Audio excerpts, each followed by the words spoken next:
Welcome to the umpteenth part of the Learn to Play guide of Heart of the Mists.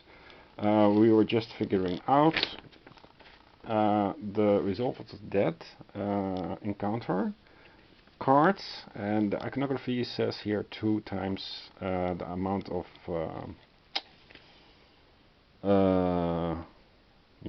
casks. So the box also tells you that the enemies need to come from a blue deck, yes, and that they can have any keyword. We'll go over keywords soon. Instead of drawing randomly, find the Bone Wraith and the Bone Serpent. So this is the blue deck,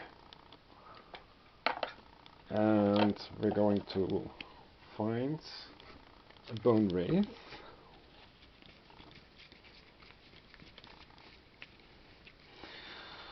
So tip from me is to sort them alphabetically. I'm not going to do that because I'm not invested into it for the long term. Bone Wraith, got it.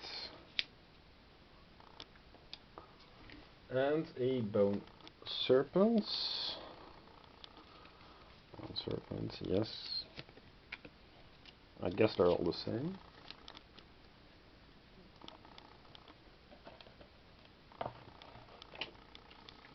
These two. All enemies as they are drawn are placed right under the quest charter.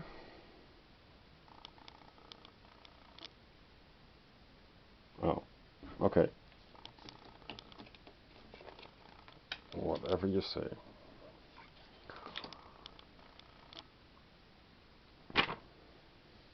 I'll move it a little bit to stay in the action. All enemies as they are which is the quest area, 1 by 1. So this is the quest area. Cool. Whenever you draw any new enemies, always add them to the quest area from left to right. Oh. Oh, it has to be really under the... Okay, let's do this then by the book.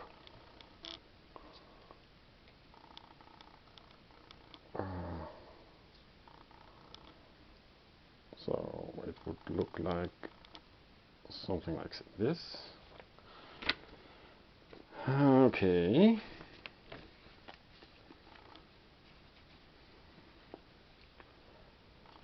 And you expand them that way.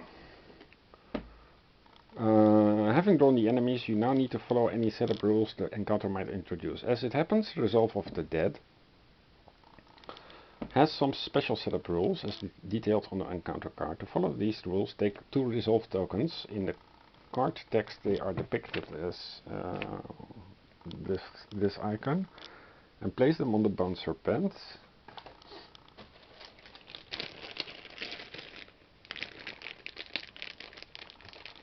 Okay.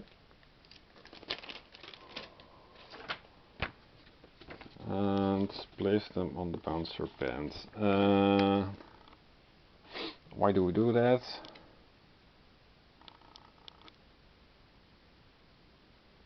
Place 2 on the last enemy drawn. So let's do it like so. Last enemy drawn. 2 of these things. Yeah. And then pursuit phase.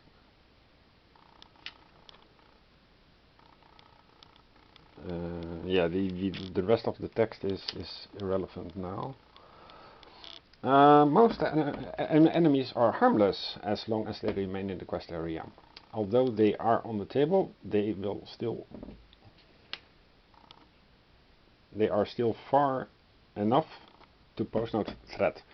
However, during the pursuit phase, they will go after the heroes. Looking at your hero charter, you will find an enemy focus track marked with this symbol. Yeah. The cube placed shows that you have a total of 4 enemy focus, and since it's more than 0, the enemies are aware of your presence. Because of that, the leftmost enemy, in your case it's the Bone Wraith, will start noticing you. Will move from the quest area to your hero area. Okay. So. Ta-da-da-da-da-da. Got it. And so this is the hero area, this is the quest area. The hero area is where all things belonging to your hero are located, your gear, active feats, and also the enemies that will attack you later during the turn if not dealt with. Take the Bone Wraith card and place it above your hero charge are done to signify that he's now in your hero area. Now, since an enemy entered your hero area, your enemy focus will immediately go down. Whenever this occurs, divide your current enemy focus by 2, drop any fractions. So that is 4 divided by 2 is 2.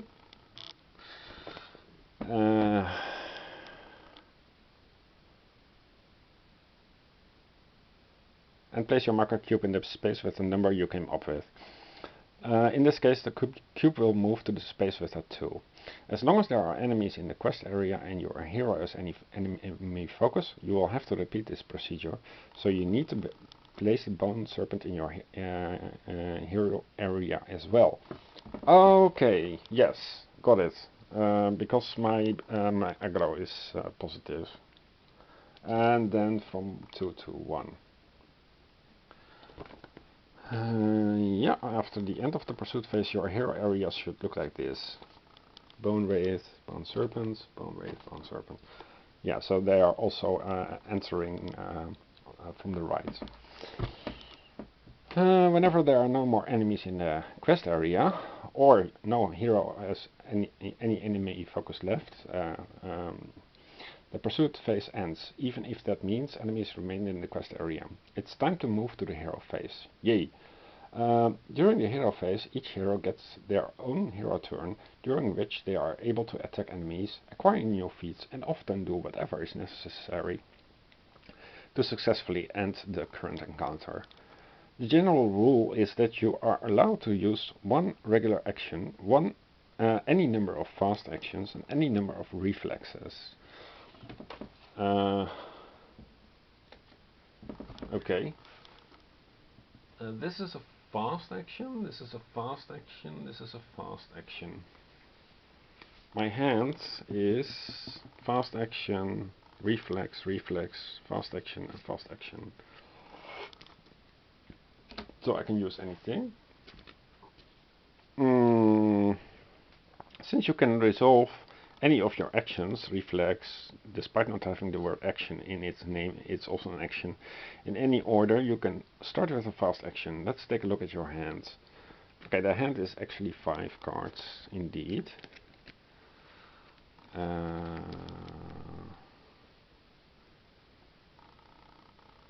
Yeah. Okay, resolving action simply means that you get to resolve a single effect that is preceded by regular action, fast action, or reflex. Now, if you take a look at the pummel hand, okay, pummel.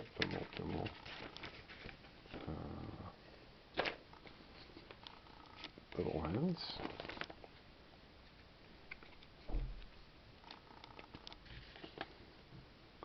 You will see that there is an effect preceded by the phrase fast action.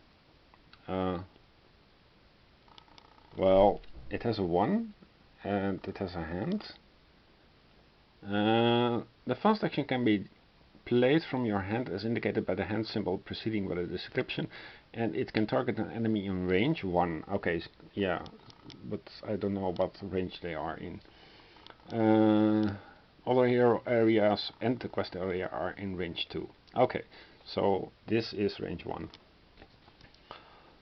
Range 2, and you will be able to use the effect against any one of the enemies in front of you. In order to resolve the fast action of the pummel card, you need to have a spear card in your hero area. Yeah, I have the long spear, and it says it's a spear. And why is that so? Because it says here, if you have a spear card in your hero area, place one wound token on one enemy. You may discard one combat card and one resolve one foot thing from a card in your hero area to place another. I don't have that in my area, but I think I get a picture. So, spear is a keyword as indicated by the fact that it is italicized. A spear card is simply a card with a spear keyword. In your case, you have the long spear card in your hero area, so this requirement is met. Target the bound serpent with a fast action, but before resolving the action effect, you will first need to check the enemy's vulnerabilities. And that is the wound thing. It has blunt and flame, okay. Vulnerabilities are always listed at the bottom of the text box with enemy special abilities, and they are always preceded by a wound symbol. Okay, in the case of the bound serpent, the vulnerabilities are blunt and flame. Yeah. Okay, blunt and flame, check. Oh, here.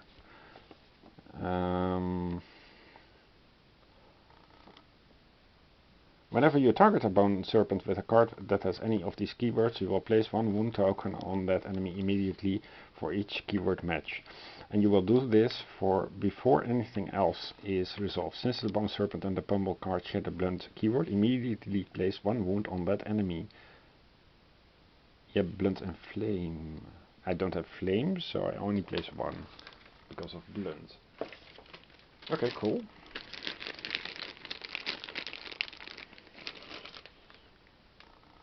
Here you go.